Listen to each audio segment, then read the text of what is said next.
नमस्कार, मैं अभिषेक उपाध्याय। आप देख रहे हैं टॉप सीक्रेट।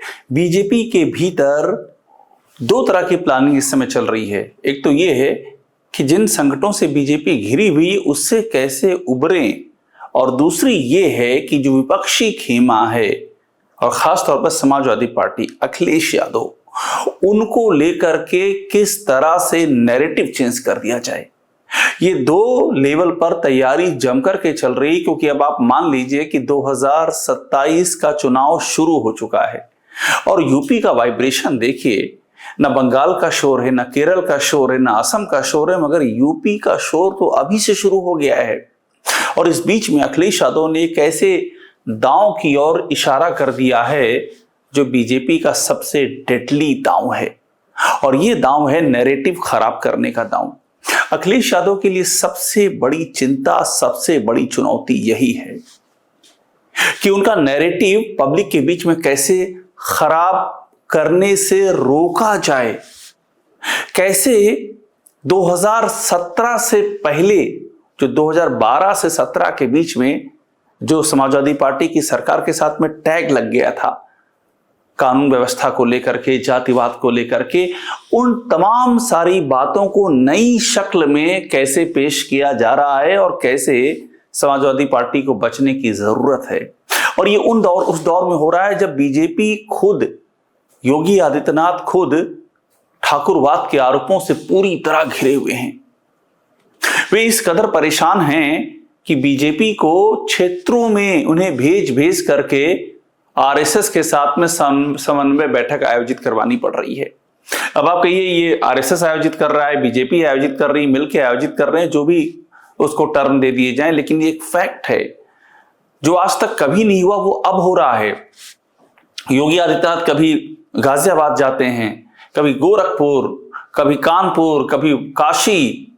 ये जो समन्वय को लेकर के, कोऑर्डिनेशन को लेकर के आगरा, जगह जगह उनको खुद जाना पड़ रहा है। और कार्यकर्ता, जो संघ के जो नीचे स्तर के पदाधिकारी हैं, वो तो डंके की चोट पर, मुंह पर कह रहे हैं कि इस सरकार में कार्यकर्ताओं की कोई सुनवाई नहीं है। अब ऐसे में चारा क्या है? ऐसे में चारा है कि नैरेटिव चेंज कर देना। जो फोकस अभी बीजेपी की ओर है, सारा फोकस मीडिया का बीजेपी की ओर है, और इसलिए नहीं कि बीजेपी मजबूत है 27 के लिए, इसलिए कि बीजेपी जबरदस्त आंतरिक असंतोष से, आपसी लड़ाई से जूझ रही है, जबरदस्त। योगी आदित्यनाथ की बतौर सीएम 9 साल की सबसे बड़ी अगर कोई पहचान है तो यही है कि गला काट लड़ाई अंदर ही अंदर।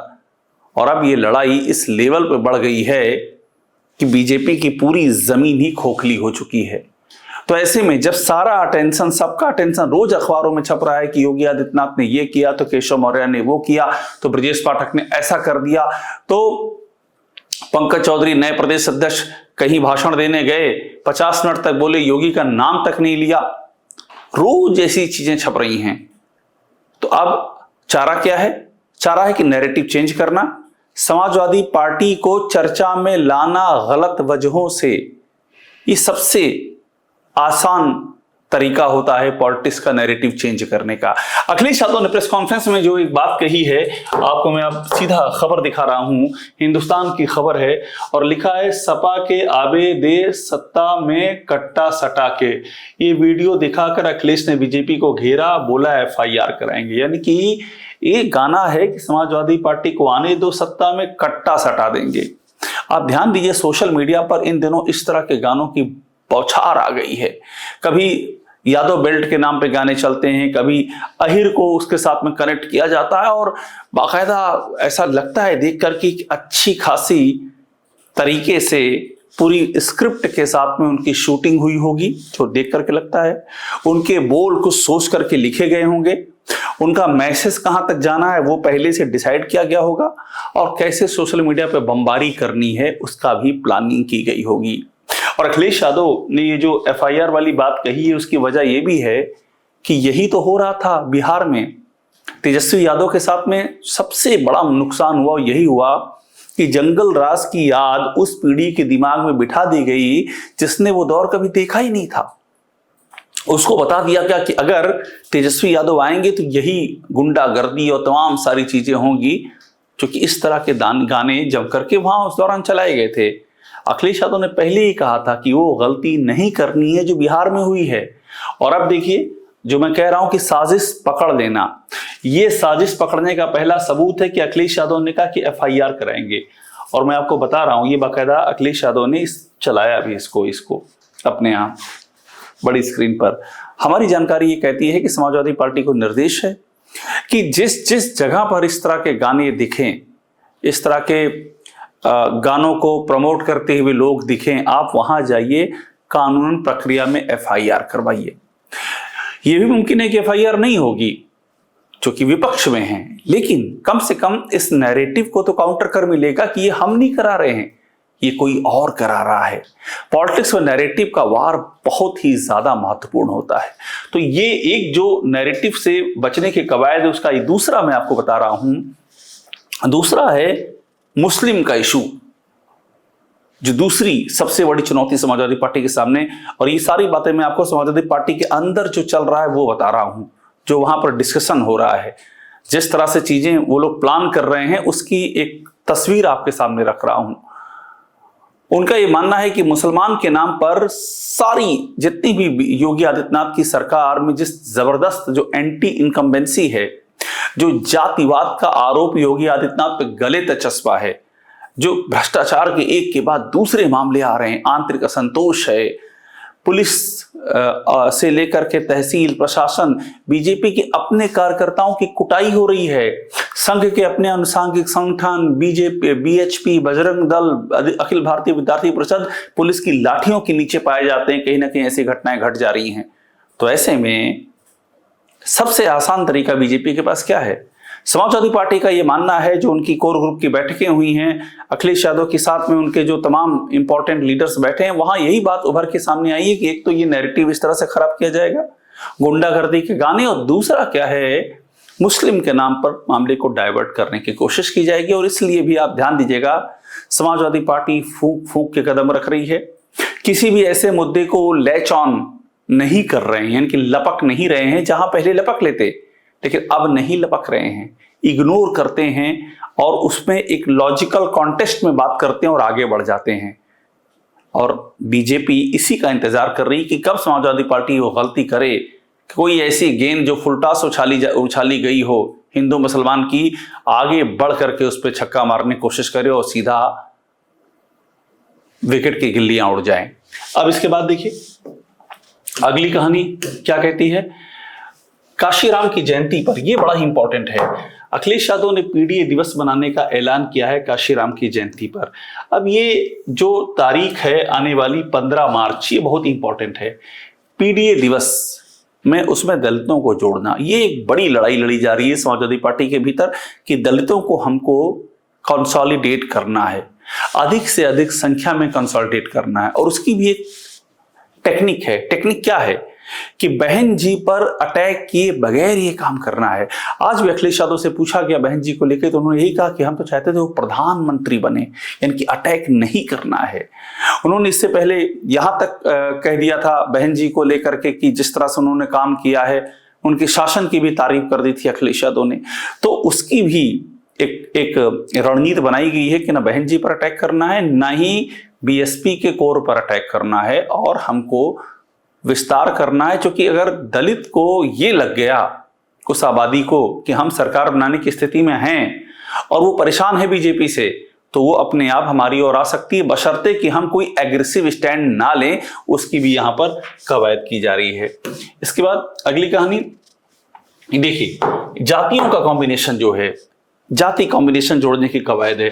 पश्चिम में मुस्लिम और गुर्जर समीकरण, ये जम करके शुरू हो गया है। हमारी जानकारी ये कहती है कि अब चूंकि जात के नाम पर रैलियां नहीं हो सकती हैं, इलाहाबाद हाईकोर्ट के आदेश के बाद यूपी सरकार ने आदेश जारी कर दिया कि हम नहीं होने देंगे। हालांकि खुद बीजेपी के अपने ही नेताओं ने इसकी धज्जियां उड़ा दी थी।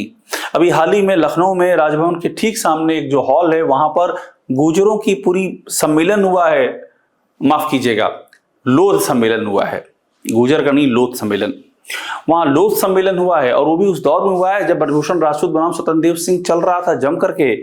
वहां पर लोध संगठन इकट्ठा हुए हैं और वहां समाज की बातें की गई हैं। योगी आदित्यनाथ की सरकार कुछ नहीं कर सकी।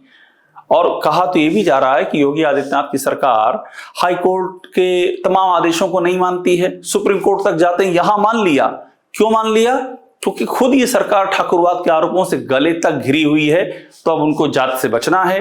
अपना दामन ऑलरेडी उस चक्रव्यूह में फंसा हुआ है, इसलिए स्वीकार लिया कि नहीं, अब कोई जात की बात नहीं करेगा। तो अब समाजवादी पार्टी पीडीए पंचायत के नाम से, पीडीए रैली के नाम से अलग अलग जात समूहों में बाकायदा बैठक होगी। जैसे आपने देखा ये मुस्लिम गुजर का प्लान है, ऐसा अलग अलग जो जातियों के स्ट्रांग होल्ड हैं, कुर्मी हैं, निषाद, कश्यप, बिंद, राजभर, पूरब की बात कर लें हम, शैनी, साक्य, कुशवाहा, ये अलग अलग जो स्ट्रांग होल्ड है वहां पर पीडीए पंचायत लगाई जाएगी और उनको एकजुट किया जाएगा। पूरा फोकस अखिलेश यादव का है जो 93 में हुआ था बाबरी मस्जिद को गिराने के बाद, जिस तरह समाजवादी पार्टी और बीएसपी मिले थे और हिंदुत्व की प्रचंड लहर के बीच में जातियों की गोलबंदी का प्रयोग हुआ था और वो नतीजे आए थे जिसको किसी ने सोचा तक नहीं था। बाबरी मस्जिद को गिराने के बाद भी उस माहौल में भी बीजेपी हार गई, सपा और बसपा ने मिलकर के सरकार बना ली। अब इसके बाद की कहानी ये देखिए, ये नोएडा से शुरू होने जा रहा है 2027 का शंखनाद 29 मार्च को। तैयारी हो गई है 2027 के लिए। Akhilesh Yadav full aggressive mode में आ चुके हैं। मीटिंग्स 2 लेवल पे की जा रही हैं। एक तो ये है कि हमें क्या करना है, कैसे कैसे जातियों को मोबिलाइज करना है। दूसरा ये भी चल रहा है कि क्या नहीं करना, उस पर बहुत फोकस है कि क्या नहीं करना है। एकदम क्लियर बताया जा रहा है कि ना आपको सोशल मीडिया पर बहुत एग्रेसिव होना है, ना किसी जात को टारगेट करना। आप पीडीए की बात करेंगे लेकिन उसका मतलब ये नहीं कि आप सवर्णों को टारगेट करेंगे। ब्राह्मणों को भी अखिलेश यादव लगातार मैसेज दे रहे हैं। ब्राह्मण समाज को ईमानदार समाज बता चुके हैं। उनका ये भी मानना है कि ब्राह्मण समाज से भी एक चंक हमारे पास आ गया तो हम बड़ा बदलाव 27 के नतीजों में ला सकते हैं। तो क्या नहीं करना ये भी बहुत ही क्लियर है समाजवादी पार्टी की ओर से। और ये देखिए, इन सारी चीजों को देखते हुए एक और ये भी कहानी इससे पहले हम देख लेते हैं कि बीजेपी की समस्या क्या है। सामान्य वर्ग की नाराजगी है बीजेपी में, ये एक और महत्वपूर्ण है। सामान्य वर्ग नाराज है, ओबीसी में सेंधमारी बीजेपी को सता रहा है, जाति गणित बिगड़ने का डर। ओबीसी एक बड़ा फैक्टर है और आप ध्यान दीजिए, ओबीसी पे अखिलेश यादव ने कोई भी हार्ड लाइन नहीं ली है। वो यही कह रहे हैं कि बीजेपी समाज में विभाजन करना चाहती है, लेकिन ऐसा बिल्कुल नहीं कहा कि नहीं हम तो जो है हम यूजीसी के साथ हैं और ये अन्याय हो रहा है ओबीसी के साथ। कहीं ऐसी कोई लाइन नहीं ली है। उनको मालूम है कि यूजीसी ट्रैप है, जो इसमें फंसेगा वो ध्वस्त हो जाएगा। अभी सारा फोकस बीजेपी पर है। अगर समाजवादी पार्टी कूदेगी तो फोकस बीजेपी से हट करके समाजवादी पार्टी पर आ जाएगा, उसको नुकसान उठाना पड़ेगा।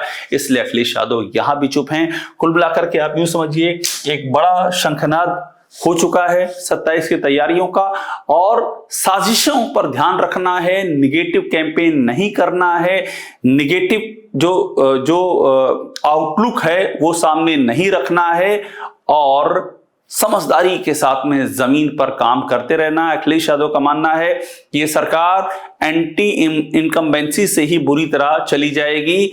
बहुत नहीं करने की जरूरत है और ओवर एक्सपोज तो एकदम नहीं करना है। यही रणनीति समाजवादी पार्टी के अंदर खाने में फिलहाल के लिए तैयार है। 2027 का चुनाव बेहद ही दिलचस्प है। टॉप सीक्रेट देखते रहिए, लाइक कीजिए, इसे सब्सक्राइब जरूर कर लीजिएगा।